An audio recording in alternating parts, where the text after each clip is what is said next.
Breaking news as of today, West Virginia is going to get a little luck in this game.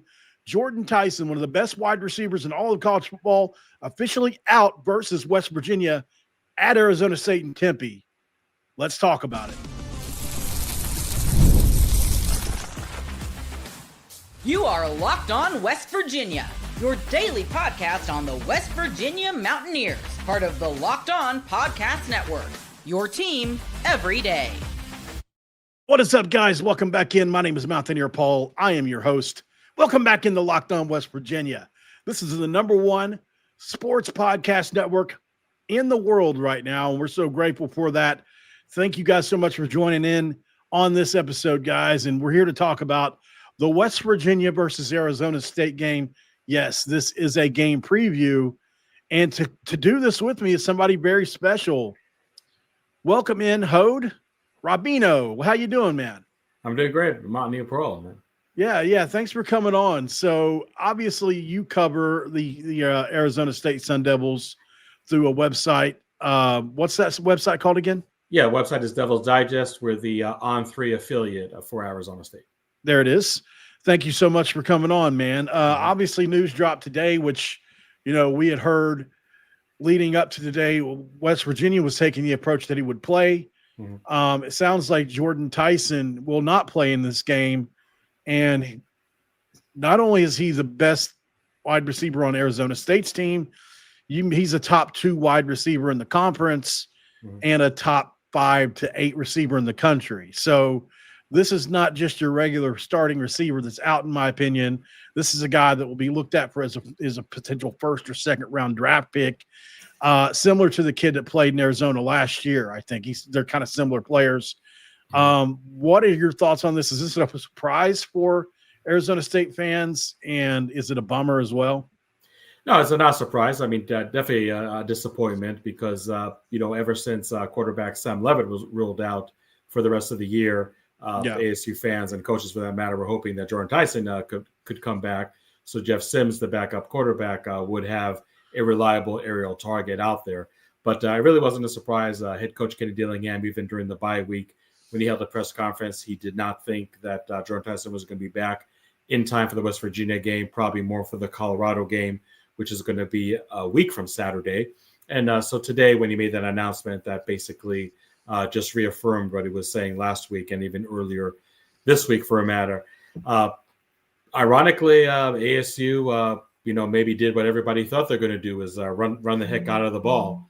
And quarterback Jeff Sims had 29 carries for 228 yards. Obviously, a school record for rushing yards by a quarterback. And just to let you know the record that he broke, and if there's some Pittsburgh Steelers fans on this podcast, they're probably familiar with one Mark Malone.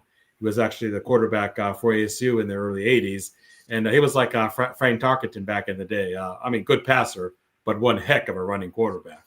So wow. To break Mark Malone's record, and I think he broke it by 89 yards or something. So Mark Malone definitely had wheels back in the day. It definitely tells you a lot. Out of those 228 yards, he had an 88-yard touchdown. So Jeff Sims definitely is giving a lot of the West Virginia defensive staff and really all the staffs that come after that in the incoming weeks a lot to think about with his running ability. But I thought Jeff Sims did a pretty good job also passing the ball. 13 out of 24, 177 yards, had a passing touchdown, also had an interception. So, was pretty economical. Definitely wasn't shock and awe in the air or anything like that, but I think did enough to keep defenses honest. So I'm curious to see what kind of approach ASU takes on Saturday. The offensive coordinator, Marcus Arroyo, already said that he knows Jeff Sims is not going to rush for over 200 yards. He's not going to carry the ball for 29 times. And on top of that, you have one heck of a West Virginia run defense, which in the last 3 weeks has been the best run defense in the Big 12. So right. You're really kind of curious how that dynamic's going to work. I have a feeling that for ASU to win this game, they're going to have to do a better job passing, just because they probably can't count on the same rushing numbers that they had against Iowa State a couple of weeks ago. Yeah, interesting. So are there any other injuries that are mounting for Arizona State right now that West Virginia fans would need to know about? Obviously, those are two headline it. Are there any other injuries going on? Yeah, I mean, right now we're just about an hour and a half away from the official player availability report. Right. But I think the biggest name to look out for, at least from an Arizona State perspective, is defensive end Prince Dorba. I believe that he's going to play, but he was questionable and ended up not playing against Iowa State a couple of weeks ago. Other than that, trust me, ASU has more than enough season-ending injuries to deal with. Right. They could use some good news on that front. So defensive end Prince Dorba, that's the only, I would say, impactful player that may be listed as questionable when the player availability report does come up. I do expect him to play. Other than that, I really can't think of any, I would say, legitimate two-deep player that might be in question for Saturday. Dorba is a good player. I mean, he's got 4 sacks on the year. It looks like he's got 6 assisted, 9 solo. So this is guy's a straight up pass rusher. It looks like from the numbers he's got on the screen anyway. If you've got 4 sacks and 9 tackles, most likely you're a bandit, I'm assuming. So would he could be considered an impact player for them, or is he just say starter? No, it definitely would be a starter across the defensive line from the other defensive end, Clayton Smith, who does have the same sack numbers, maybe a little higher number of tackles, just because he was able to play more games than Prince Dorba. Right. And the pass rush is something that ASU, you can say, won a Big 12 championship despite their pass rush last year. Yeah, they did not have a great number of sacks or even tackles for loss. They just were able to be effective with their defense in other ways. And this year, their sack numbers, their tackles for loss are among some of the leaders in the Big 12. So even a couple of games without Dorba, they'd be able to do okay. But obviously, they would welcome Dorba with open arms and just help their pass rush that much more. Yeah, 32 sacks on the year, which is a really good number. Mm-hmm. I think that places you squarely in the top 3 or 4 teams in the Big 12 anyway. That's really good. Obviously, it seems like maybe that Kenny Dillingham realized in the offseason that was somewhere they needed to go attack. But obviously, we'll get to more impact players here in just a second. But philosophically, just with Jeff Sims and without Jordan Tyson, do you expect a ton of Rayleigh? Is that how you say his first name, Rayleigh? Rayleigh Brown, yes. Yeah, Rayleigh Brown. Do you expect to see a ton more him? He's one of the best backs in the country, or in the conference, not in the country. Do you expect to see a ton more of him now, considering are you a little more limited now without everything, without Tyson, without Levitt? I haven't seen any other people talking about an impact player. It seems like you were very Tyson dependent, is what I'm trying to say, in the past. Yeah, it's a definitely interesting question, because if you look at the box score from the Iowa State game, you had 2 runners. You had Jeff Sims, 29 carries, and you had Rayleigh Brown, 16 carries, and that's it. And the offensive coordinator for ASU, Marcus Arroyo, said that he definitely does not want that to happen against West Virginia or any other game after that, and is definitely not counting on that happening again. So he would like to have the carries distributed more evenly between Sims and Rayleigh Brown, but also have other running backs come to the forefront. ASU got one of the best running backs in the portal in Kanye Udo from Army. He rushed for 10 touchdowns, over 1,000 yards. But for one reason or another, Paul, it just has not clicked for him ever since he came to ASU. That's a really weird style of offense that Army runs too. That's true. And you, in my opinion, you hit the nail on the head. You're going from triple option to a pro style offense. That is really night and day. And it's been a really rough transition for Udo. And all the other running backs on the roster are true freshmen, redshirt freshmen. So it's been really, really hard for ASU to have really depth at running back. I should say the only exception to that group would be a running back by the name of Kyson Brown, who a lot of people thought would be actually the starting running back, or at least get more carries than Rayleigh Brown coming into the season. Sure enough, week 2 he has a foot injury, so he's been pretty much out since then. Tried to play a little here and there, but not working out. So Rayleigh Brown has definitely been the bell cow and then some for ASU's running game. Now he has a good running mate in Jeff Sims, who obviously showed that he can be a very good runner. But that's one really, really interesting aspect I'm going to look for on Saturday. Is the number of total carries between Sims and Raleek Brown just going to be even, but still have the number of carries and not a lot of help from other running backs? Or is ASU able to put some other running backs in the game, not to have a huge drop-off? I think, again, not to belabor the point, but West Virginia may not do a whole lot of things good, but one of the things they do very well is really, really play the run tough. And I think that is something that is really keeping up the ASU coaching staff, knowing that they're facing right now probably the best run defense in the entire Big 12. And they're doing it with limited tools right now. And they're going to have to expand that on Saturday. Yeah, it's interesting. This West Virginia team's turned things totally around. This is a team that lost 5 in a row at one point in time. And I like to tell people when we're having this conversation, I really just think it's taken this long for Rich Rod to get this team kind of acclimated to the way he does things compared to what Neil Brown was doing. And it's showing. Obviously, you probably remember your first year under Kenny Dillingham and Tempe. It was a similar season to what we're having. We've got 3 wins. I think, well, actually 4 wins now. But there were growing pains, but you could see light at the end of the tunnel by the end of the year. I remember that first year in Arizona State, there were clear signs you guys were pointing in the right direction. And by year 2, it was. I think we're in a similar spot. It's just that it seems like we may have a chance to win one more game before the year's over. I'll be shocked if we beat Texas Tech. I think we have a shot this week. I really do, based on all the parts that are in play, based that we beat a ranked Houston team, based that we beat a Colorado team that's really trying to figure things out. They even started their freshmen. So there's a lot going on here, and I think let's get to know some of these players on Arizona State squad. Obviously, you mentioned a couple, but they've got some really, really impact defensive players, the linebacker spot, at the safety spot, obviously on the offensive line and other places. So we'll get to know Arizona State just a little bit more right after the break. And this episode of Locked On West Virginia going to be brought to you by our good friends at Supply House. When the opening whistle blows on a new repair, get your crew moving forward with Supply House. Order today and see parts on your doorstep by tomorrow, as over 280,000 plumbing, HVAC, and electrical items from the most trusted brands in the business can be yours.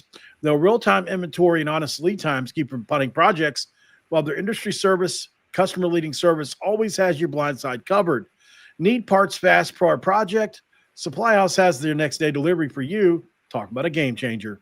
Join the free Trade Master program today and score serious perks like priority shipping, lower prices, and a dedicated support line.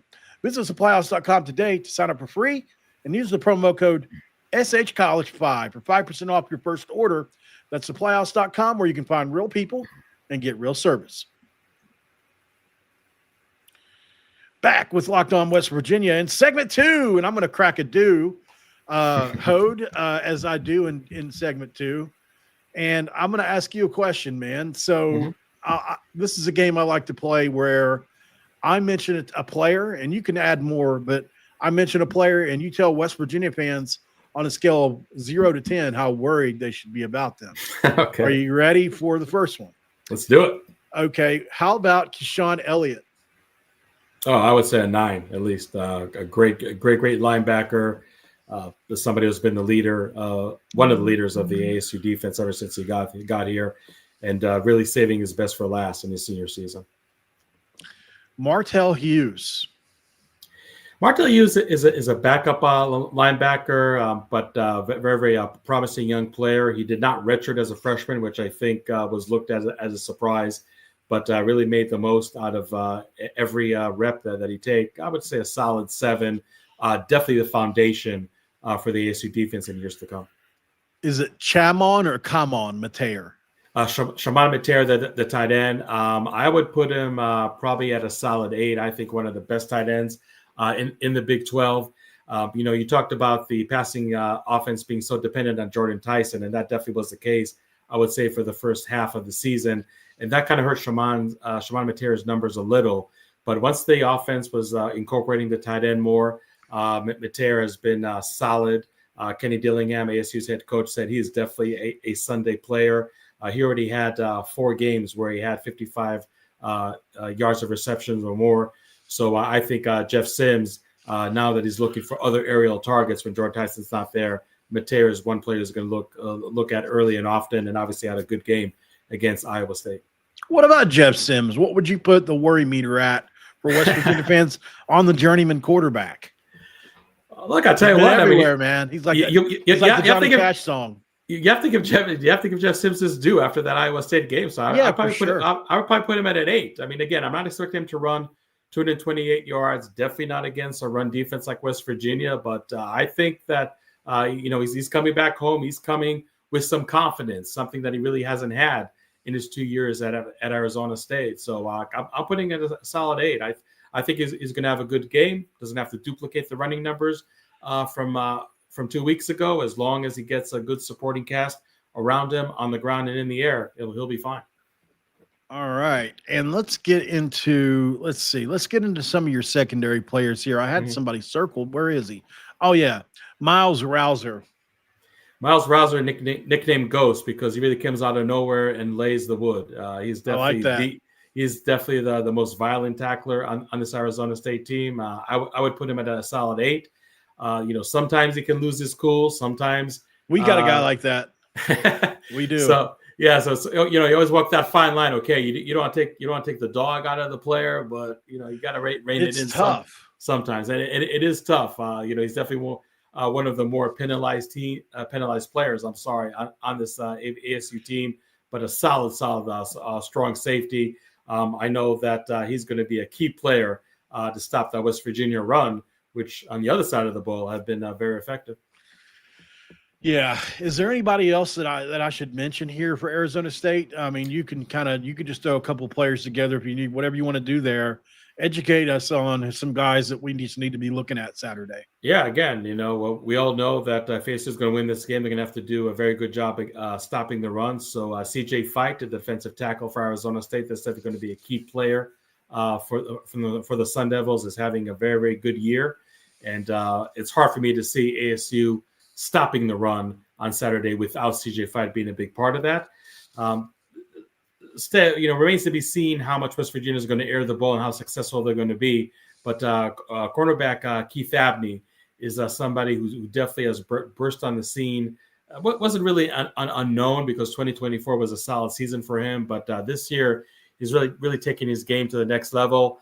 I was saying the other day to somebody that when there's all this preseason talk, who's going to leave for the NFL draft, obviously quarterback Sam Levitt and wide receiver Jordan Tyson were mentioned a whole lot. But Keith Abney has entered the conversation, I would say, a few weeks ago. He's somebody that's starting to show up on NFL boards. I'm not saying he's a first, second, maybe not even a third round pick, but he's somebody that if you look at the PFF grades, he is way, way up there. He is definitely having a lot of NFL scouts now coming to ASU games to watch him too. So that's definitely a player that you want to keep in mind. Real quick on offense, I would say that the 2 wide receivers, again, without Jordan Tyson being in, you want to look at. First of all is Malik McLean, a 6'4" wide receiver, a physical wideout that can really operate well in tight spaces, work the sideline really well. And him and Jeff Sims are very close and really were able to develop. Yeah, they had a big game last week. Yeah, they had a big game. And another wide receiver to look out for is Jalen Moss, a slight wide receiver. He started the year with an injury, then had an illness. But we finally saw the Jalen Moss we expected to see against Iowa State. I believe he had 3 receptions for 52 yards. And actually, another wide receiver I should mention is Jaron Hamilton, transfer from Alabama. Nicknamed I remember him. Yeah, nicknamed Turbo, and that's Turbo with 2 O's. Everybody wanted him. Yeah, a legit downfield threat. Took him a while to get into the groove, and again with Sam Levitt hyper focusing on Jordan Tyson, it was hard for any wide receiver to really stand out.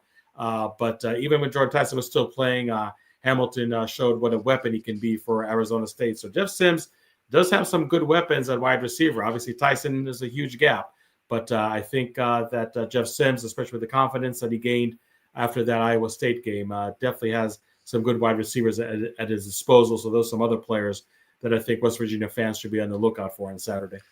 So last question on this one, then we'll go to the next segment. So obviously, under Sam Levitt, this is a more spread style attack with some running RPO concepts built in, because Levitt obviously run the ball quite a bit, over 300 yards.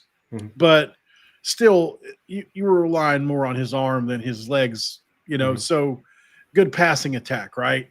Under Sims, that's going to change a bit. He's not the passer Levitt is. So, what style of offense are we going to see here? Is it going to be similar to what West Virginia runs now, where it's a lot of RPO, it's a lot of quick game? Do they do a lot of downfield passing? Because West Virginia had 7 sacks last week. They've had 6 in a game this year. They've had 7 in a game this year. Like, our pass rush can be really ferocious. It's really the Zach Alley defense more than it's the scheme more than anything. Sure. But, I'm just curious because, I'm kind of hoping that you guys do a lot of downfield passing if that's the case, because our pass rush has been getting home. We had 7 last week. I mean, it's exciting.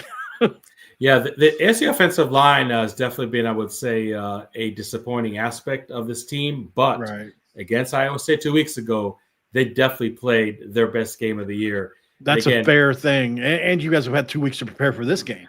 Yeah, exactly. And look, I mean, the numbers speak for themselves. I mean, they didn't give up any sacks. ASU rushed for 280 yards. And I get it. Jeff Sims on his historic game. He's not going to duplicate it. Not this week. Not the rest of the season. Maybe not. You never know. Yeah, but the offensive line definitely opened some real nice running lanes for him, and Malik Brown for that matter. And again, did not give up any sacks. So they definitely give Jeff Sims some time. So, yeah, to your point, Paul, I think you're going to see RPO. I think you're going to see a lot of quick passes. I don't think Jeff Sims is a quarterback that is your classic pocket signal caller by any means. But, the downfield passing, I'm not saying it's not going to happen at all, but it's probably not going to happen a lot. And, again, when you have a wide receiver like Hamilton, you definitely want to take your chances downfield. Maybe it's an incomplete. Maybe it ends up being a pass interference. It's definitely West Virginia's been privy to or prone to that this year.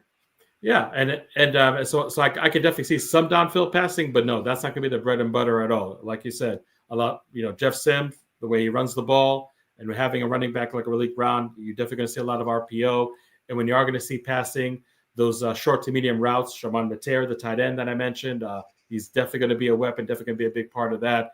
And even a guy like Malik McClain and Jalen Moss, I think operate much better in those short and medium routes. So that's what I'm expecting from ASU on offense. So Arizona State not weaponless without Levitt and Tyson, but hampered a little. Yeah, obviously. That's fair. That's fair. I mean, again, in Iowa State, I think was just in a really, really bad place. They lost 3 games in a row. Yeah, they're not the same team they started the year as. No, not at all. And that's a team ASU obviously played in Arlington last December. As West Virginia is not the same team that lost 5 straight. I really do believe that. Yeah, exactly. Yeah. So I think like they met an Iowa State team that was definitely on a decline, on a skid, just didn't know how to get out of their own way. And now they're facing a West Virginia team that was probably left for dead a couple of weeks ago. And now absolutely. And you told me we'd had a chance to be bowl eligible going into this week. I'd have said you were crazy. Exactly. And people can say that maybe Houston right now is looking like a pretender because they lost at home to West Virginia, but give West Virginia their due. They came in, they spanked them. It wasn't even a close game. I mean, you hung 45 points in somebody's house. I mean, you definitely have my respect. And we should have beat TCU the week before that. We lost that game by less than a score. Yeah. And that's another good football team. And our true freshman in his first start put up over 300 yards passing in that game. So, I think he's the key. He's been the big key for this. He's just given this team a new lease on life. And we see it all the time in college football, Hode. College quarterback changes can ignite teams. Just that one position.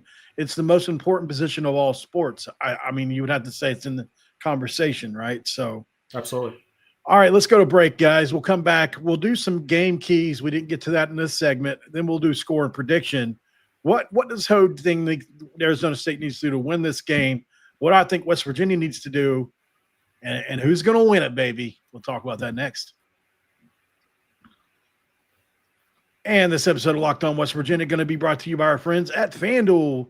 And right now with FanDuel, guys, if I can get that to work, there we go. On FanDuel right now, what we're talking about is the NBA. And there's no better place to get in on the action than FanDuel, the official sports betting partner of the NBA.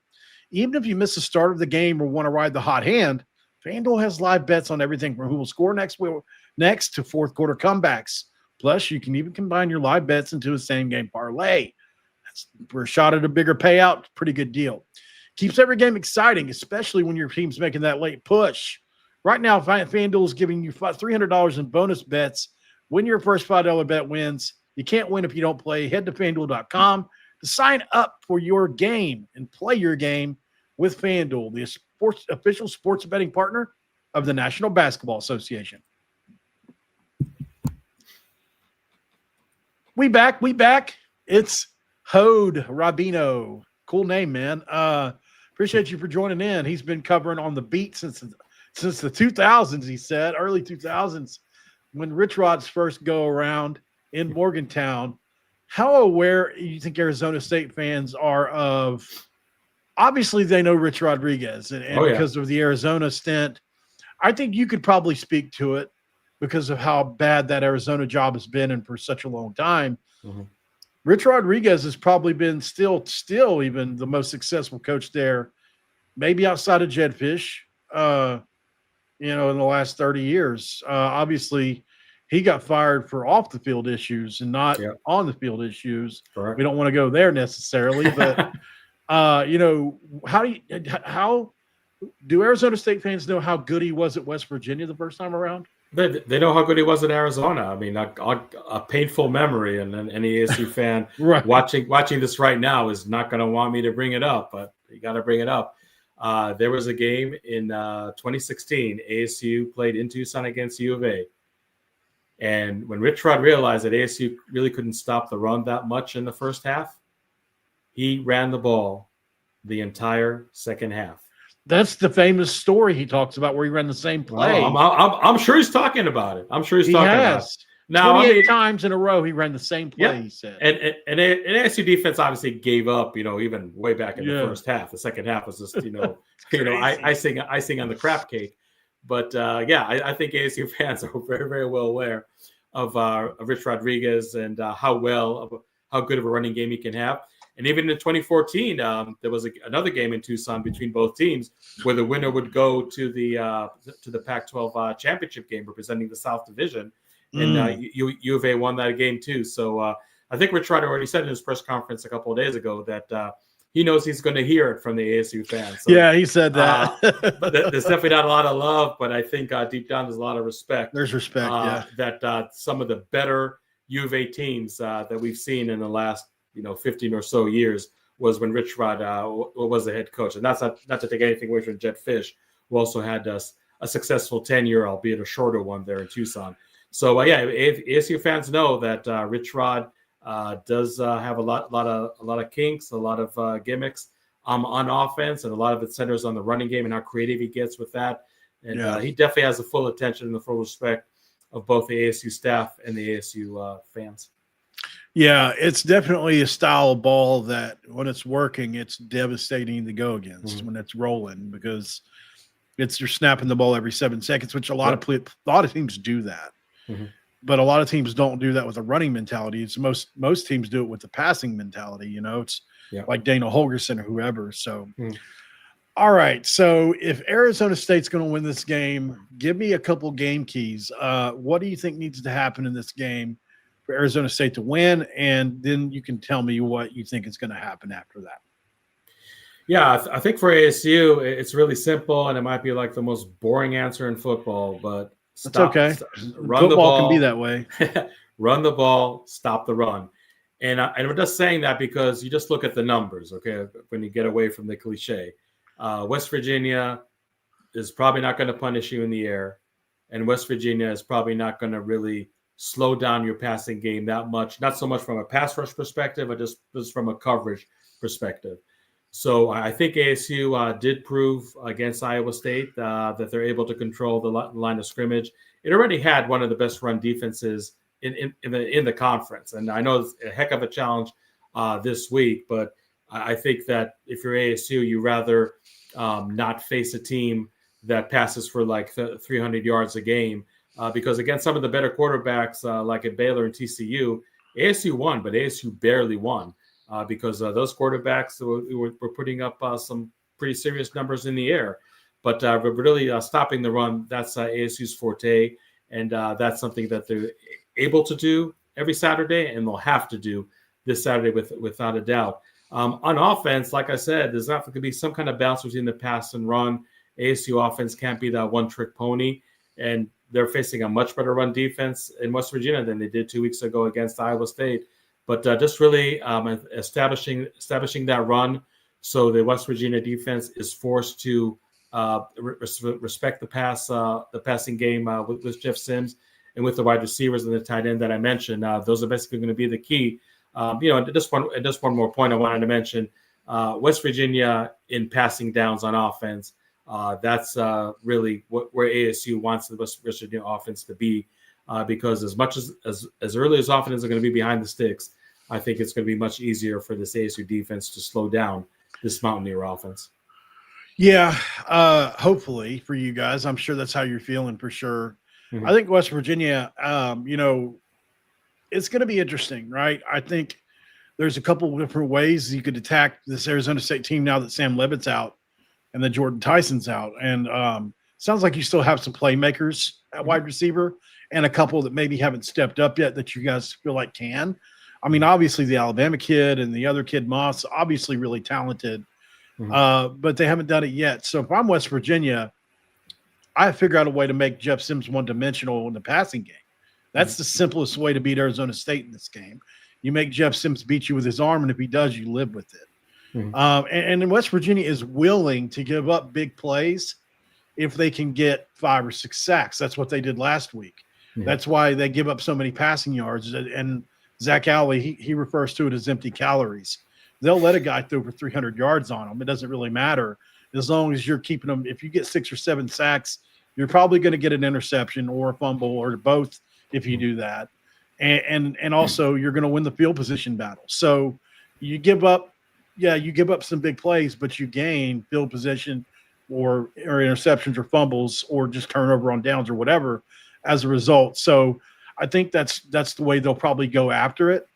On offense, I think West Virginia, you're right. West Virginia has obviously been effective running the ball, especially the last couple weeks. But Scotty Fox Jr. is, as far as arm talent goes, the next big thing for West Virginia. I mean, if you go back and look at the TCU tape, truly astounding that a kid with 30 dropbacks could do that in his first start. Really impressive to hang 300 yards passing on a TCU defense that was good coming in. And then he made some really nice passes, obviously, against Houston, but he did it on the ground in that game to win that game, 2 touchdowns running.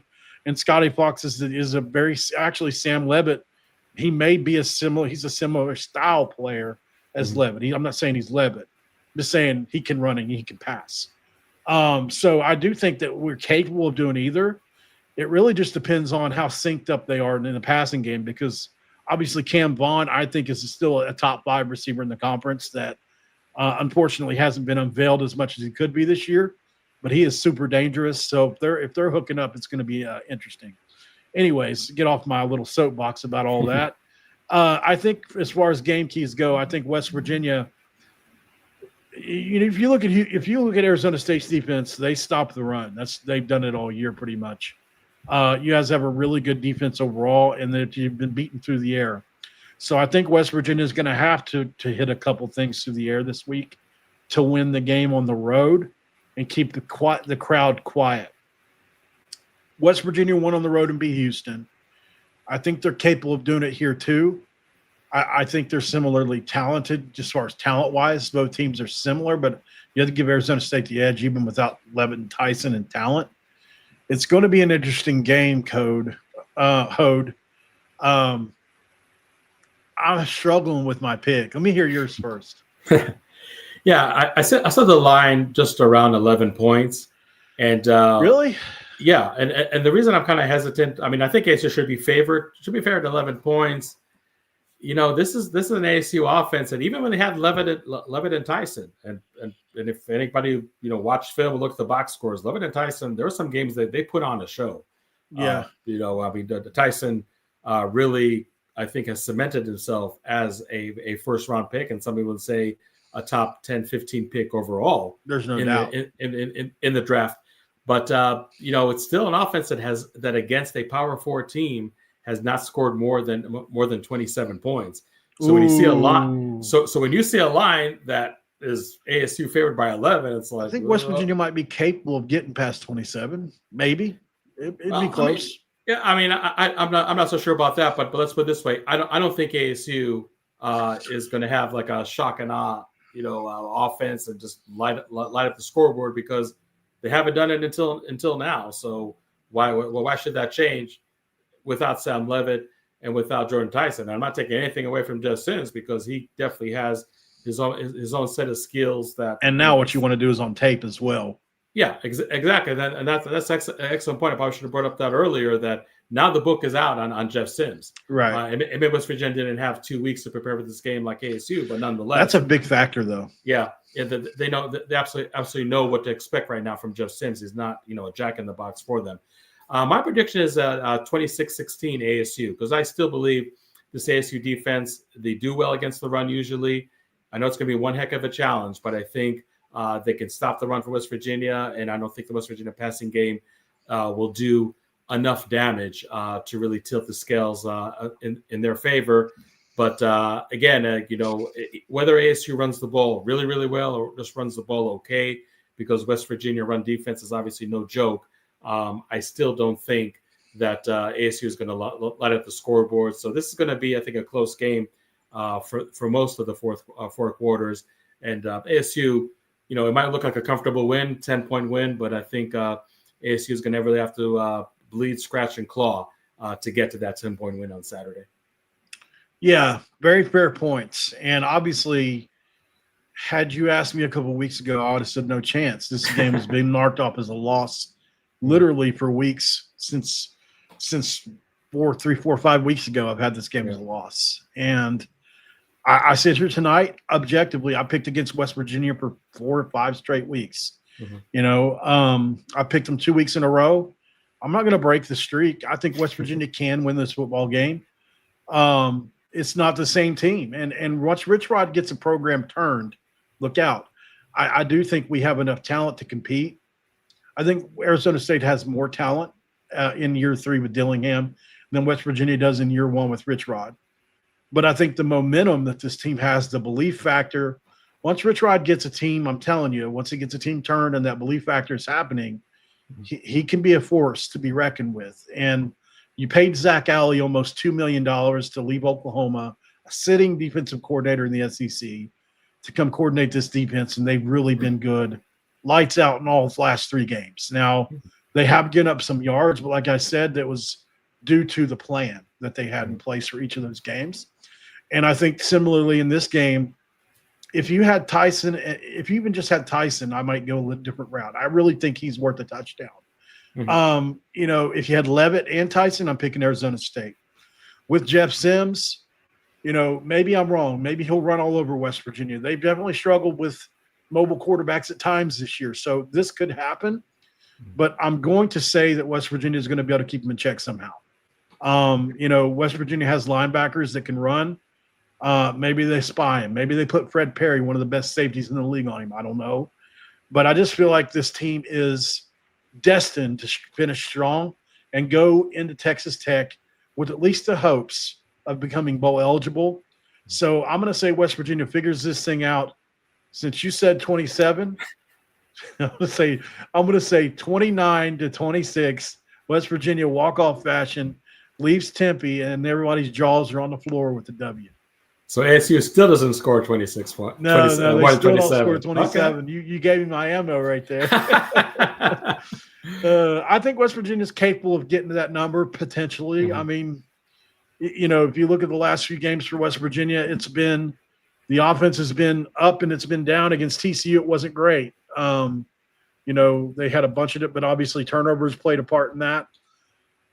It's going to be interesting, man, but I really appreciate your time on here. Can you tell everybody what you're up to and what you have going on over there? Sure. Yeah. Like I said, my website is devilsdigest.com. We're the On3 affiliate of Arizona State. My Twitter handle is @devilsdigest. And really just like simple. you, Paul, and just like you, Paul, we're busy this year, not only with football, but also basketball. That's right. We got some baseball, fall ball happening as well. Before you know it, the December signing day is going to be here. We might have to wait a little longer for the transfer portal window. Now that's going to be in January, but there's going to be a lot of news during the season that's left, and obviously the postseason and the off season with recruiting. So devilsdigest.com is the place to find your Sun Devil fix. Guys, thank you so much for being here late with us. Thank you, Hode, for coming on. Make sure you check his stuff out, guys. If you follow the Big 12, and it means you follow Arizona State, make sure you check out the Sun Devils on Devils Digest, wherever you get your newspaper article online, or if you want to go to X and find him over there at Devils Digest as well. Can't thank you enough for coming on, man. What is the saying that Arizona State people have? Is it forks up or something like that? What do they say? Forks up. That is correct. Forks up. Okay, so I'm trying to learn every one because I have a thing when we go off the air here. Thanks for making Locked On West Virginia your first listen, guys. Make sure you check out Locked On Big 12 next for your second listen. As we all know, Drake Toll is killing it over there. And we'll see you on the next one here. I'll be back in about 45 minutes. No, actually 15 minutes with the Pitt preview, the Pitt Panthers. It's hate week. The backyard brawl is happening. We're going to preview that next.